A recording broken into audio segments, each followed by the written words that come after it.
নরসিংদীর শিবপুরে দুটি কালভার্টের মুখ বন্ধ করে ফেয়ার ইলেকট্রনিক কারখানা ও নতুন কারাগারের ভবন নির্মাণ করে কর্তৃপক্ষ।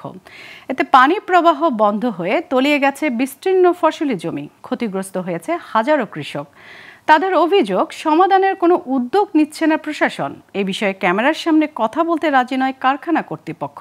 তবে তদন্ত করে দ্রুত ব্যবস্থা নেওয়ার আশ্বাস প্রশাসনের। নরসিংদী থেকে মোহাম্মদ শফিকুল ইসলাম মতির তথ্য ও চিত্রে ডেস্ক রিপোর্ট। নরসিংদীর শিবপুরের কারারচর ৫ ভাগ, সৈয়দনগর সহ ৫ গ্রামের হাজারো কৃষকের ফসলি জমি এখন পানির নিচে। ফসল নষ্ট হয়ে চরম ক্ষতির মুখে পড়েছে তারা।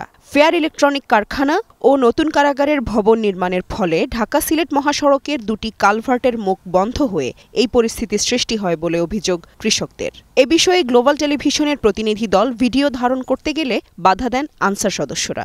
আর ক্যামেরার সামনে কথা বলতে রাজি হননি কারখানার কর্মকর্তারা।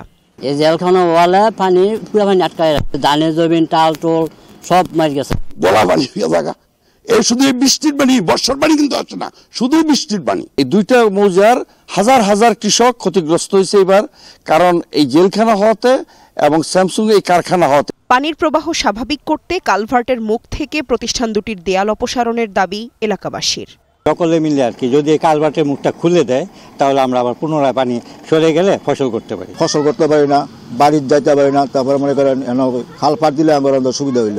এখন আমরা একটা খাল পার চাই, যাতে আমরা এলাকার মানুষ ক্ষেত কৃষি কাজ করে চলতে পারে। জেলা প্রশাসন বলছে, সাময়িক জলাবদ্ধতা নিরসনে দেয়াল ভেঙে রিং ড্রেনের ব্যবস্থা করা হবে। পরে বিষয়টি স্থায়ী সমাধানের উদ্যোগ নেওয়া হবে বলে জানান জেলা প্রশাসক। ২-৩টা কালভার্ট ছিল যেখান দিয়ে পানিটা পাস হতো, সেটার পাশে এখন কারাগার নির্মিত হওয়া বা ফেয়ার ইলেকট্রনিক্স এর কারখানা নির্মিত হওয়ার কারণে এই জলাবদ্ধতার সৃষ্টি হচ্ছে। এই পানি যাতে কোনোভাবেই এই এলাকায় থাকতে না পারে বর্ষা মৌসুমে, সেই জন্য কিভাবে একটা সুনির্দিষ্ট পরিকল্পনা করা যায়, সেই জন্য আমরা যেগুলো ইঞ্জিনিয়ারিং ডিপার্টমেন্ট আছে তাদের সাথে আলোচনা করি। কালভার্টগুলোর অপর মুখে যাতে তারা একটা ড্রেনেজ সিস্টেম করে দিতে পারে, সেই জন্য সড়ক ও জনপথ বিভাগ থেকে ইতিমধ্যে তাদের কাছে প্রতিটা শিল্প কারখানাকে চিঠি দেওয়া হয়েছে। তবে শুধু আশ্বাস নয়, জলাবদ্ধতা নিরসনে কর্তৃপক্ষকে শিগগির স্থায়ী সমাধানের উদ্যোগ নেওয়ার দাবি নরসিংদীবাসীর।